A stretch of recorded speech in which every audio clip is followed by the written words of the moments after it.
మనోజ్, నువ్వు నా బిడ్డవి. లక్ష్మీ ప్రసన్న, విష్ణువర్ధన్ బాబు, మనోజ్ కుమార్. నిన్ను ఎలా పెంచానురా నేను? అందరికంటే నిన్నే గారాభంగా పెంచానురా.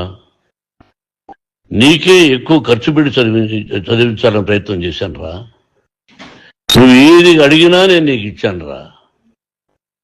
కానీ ఈ రోజున నువ్వు చేస్తున్న పని బిడ్డల గుండెల మీద తంతారంటారే, అలా తన్నేవరా.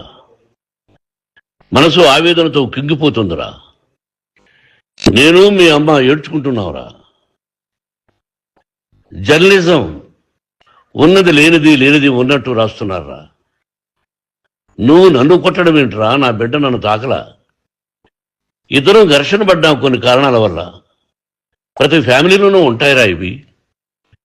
లేనివాడు ఎవరైనా ఉంటే ప్రపంచంలో ఒకరున్నారేమో, 1% ఉంటుందేమో.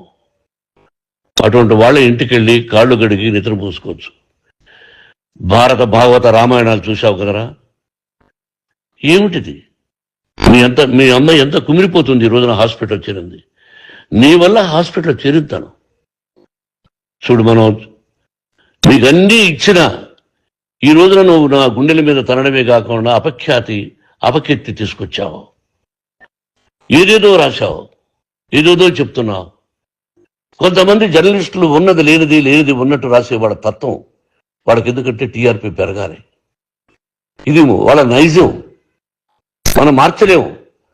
వాళ్ళందరి మీద మన కోర్టుకు వెళ్ళలేము. వక్ స్వాతంత్రం అంటారు, ప్రజాస్వామ్యం అంటారు. ప్రజాస్వామ్యంలో కూడా కొన్ని హద్దులు ఉన్నాయి. ఇది నీకు తెలుసు అనుకున్నా.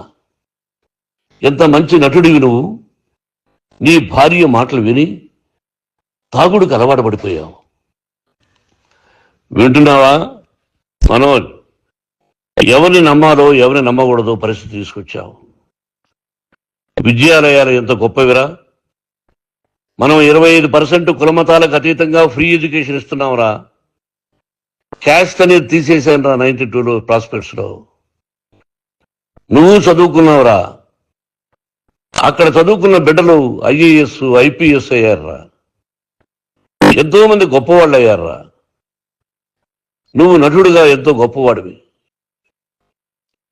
తాగుడికి అలవాటుపడి నువ్వు నీ భార్య ఇంట్లో బిహేవ్ చేస్తున్న విధానం ఆ భగవంతుడు సర్వేశ్వరుడు తెలుసు.